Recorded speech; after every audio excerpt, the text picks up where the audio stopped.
Bonjour, je vous retrouve pour revoir la méthode de résolution d'une équation du premier degré.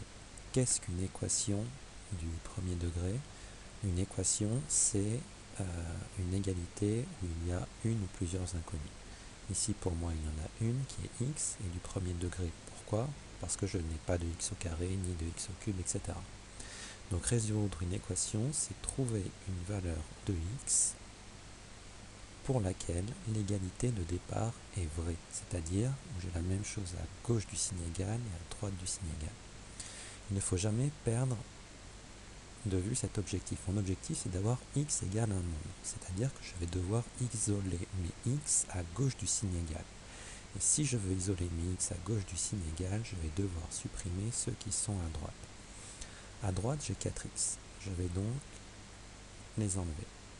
Mais je ne peux pas faire ça comme ça, sinon je déséquilibre mon égalité, elle devient fausse.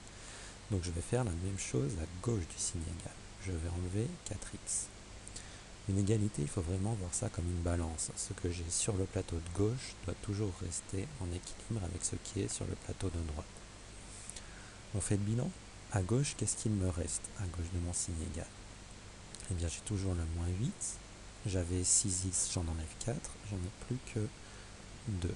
Donc moins 8 plus 2x à gauche, et à droite, évidemment, j'ai plus de x, mais il me reste le moins 3.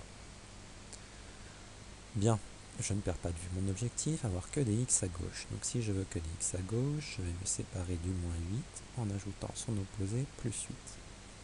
Je fais pareil à droite pour que mon égalité reste vraie. Je fais le bilan, j'ai donc 2x égale moins 3 plus 8, c'est-à-dire 5.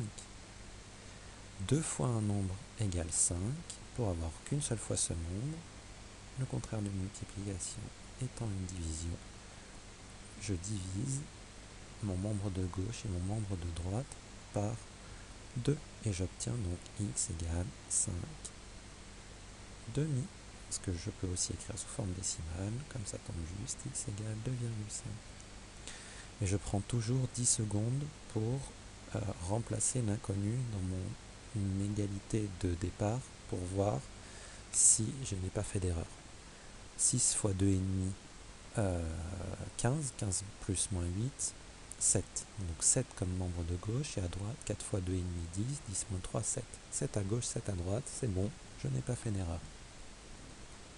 Autre remarque, j'ai détaillé au maximum ici la résolution de l'équation. On peut très bien se passer des étapes en rouge si vous êtes à l'aise avec la résolution des équations. Deuxième équation, justement. Hop, une équation qui en apparence semble un peu plus compliquée. On va devoir effectuer quelques étapes avant de retrouver une équation de ce type-là. Quelles étapes? Analysons le membre de gauche. Tout le membre de gauche est divisé par 2. Donc pour être plus à l'aise, pour se séparer de cette division par 2, on va multiplier par 2. Pareil pour le membre de droite. Bilan, que me reste-t-il à gauche du signe égal? Il me reste 7x moins 3. Et à droite, j'avais 4 fois un nombre x moins 5. Donc je ne l'ai plus 4 fois, mais je l'ai 8 fois.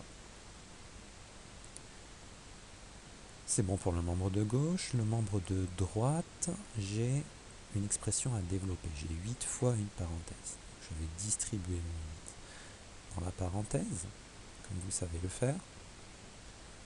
J'obtiens donc le membre de gauche ne bouge pas, et le membre de droite, donc j'ai 8 fois x, 8x, plus 8 fois moins 5, c'est-à-dire moins 40. Et voilà, je retombe sur une équation comme la première que j'ai résolue. C'est-à-dire que, allez, on va accélérer un peu dans la résolution. Donc, on n'oublie pas, le but c'est d'avoir x égale quelque chose au final. Donc je veux isoler tous mes x à gauche. Je supprime donc ceux qui sont à droite. Je vais donc faire moins 8x à droite. Pareil à gauche, donc moins 8x, 7x, moins 8x. Il m'en reste moins 1.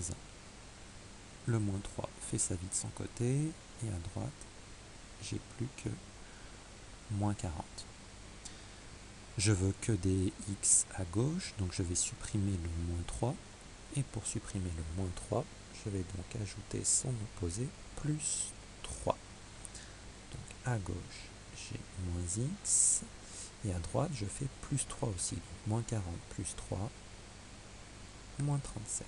Moins x égale moins 37, c'est-à-dire x égale 37. Là encore, je pourrais remplacer dans mon égalité de départ pour vérifier que j'ai bien le même nombre à gauche et à droite de mon signe égal, pour vérifier que mon égalité est bien vraie. Voilà pour la méthode de résolution d'une équation à une inconnue du premier degré. Merci, à bientôt.